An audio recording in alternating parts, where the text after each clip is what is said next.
First of all, I do want to clarify something with you, because we've been looking at the papers, of course, this morning, and there does seem to be conflicting reports in some of the papers. Some of the papers are saying that these rules, this policy only applies to named workers who are fully vaccinated, and some are saying vaccination status is not a criteria for this. So can you just firstly confirm which one it is?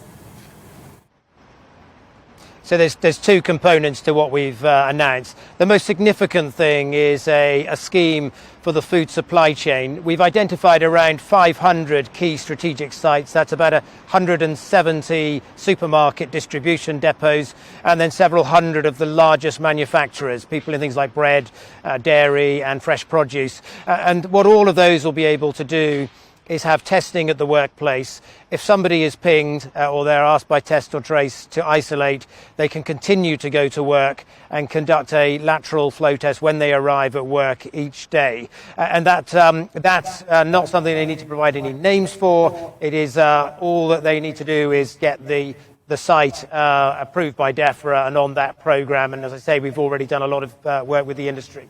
There's then a separate scheme, which is much more narrow, focused on key workers in key jobs.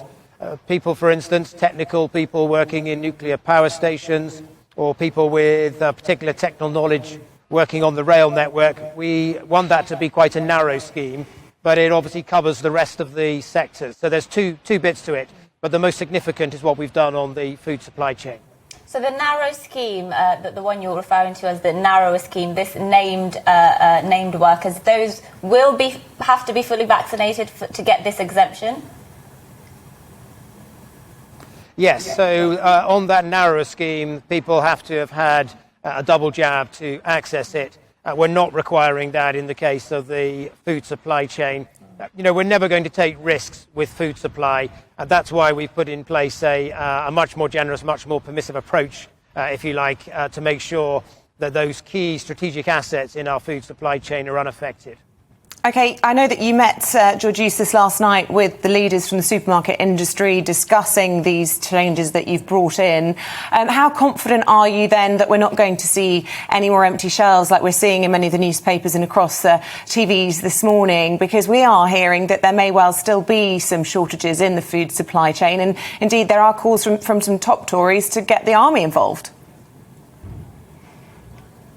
Well, look, our big priority, and we've been working with the food industry and supermarkets over the last week, monitoring this closely, looking at their sort of order fulfillment levels, i.e. the number of orders that arrive at the store on the day that they have been ordered.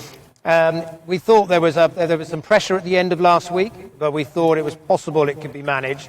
But we kept it under close review. And then when absence levels increased again on Monday and Tuesday, we acted swiftly yesterday to fix this. I think we've done enough for now to make sure that we can get food from manufacturers, from those distribution centres to supermarkets. But it is also the case that supermarkets are telling us they've got quite high absence levels in individual stores. We've not extended this scheme to individual stores because that's a major undertaking, and you would have tens of thousands more people coming into it. But we will keep that under review. I mean, the truth is, if a store is carrying an absence rate of sort of 10 to 15%, they can manage that. It means that things might not be as perfect as they would otherwise be when fully staffed. But at an individual store level, it's easier to manage that kind of absence. But a 15 to 20% absence level in a major distribution depot has got sort of systemic consequences through the whole system. So that's why we focused there. I'm not still completely clear why the government is holding on to this isolation scheme if there is the availability for some exempt people to do a PCR test or lateral flow tests to get them back into the workplace. And I wonder if it is just simply as simple as being an issue with not having enough available tests if cases go up to 100,000. Is that why people are going to have to stay and isolate at home? Well, look, we want to stick to this plan of the middle of August before we can move everybody to this system, where if they are pinged or asked by test and trace to isolate, or they can actually just get a test and return to work. That's our plan for the middle of August. But the reason we are still asking people to isolate at this stage, and I know it's deeply frustrating for everyone, But the reason we're doing it is we want to try to sort of flatten the curve, the peak, if you like, of this surge in infections that we're seeing. We know that the vaccine has been highly successful at breaking the link between infection rates and hospitalizations. It's reduced it by about 95%, but there is still that residual risk. And so the thing that we're most mindful of at the moment is making sure that the peak in infections is spread fairly evenly, so that the corresponding and following peak in hospitalizations will be kept to a manageable level. And if I can just ask one final question. The Prime Minister has said you plan on bringing in COVID vaccine passports for nightclubs and other large venues for entry into those places from September. We're also hearing reports this morning that your own party conference will require a vaccine passport, proof of being double jabbed, and Tory MPs are already coming out and saying they're going to rebel on the COVID vaccination for nightclubs, and they're going to boycott the Tory party conference as a result. Are you confident that you can actually push these measures through on nightclubs without being defeated?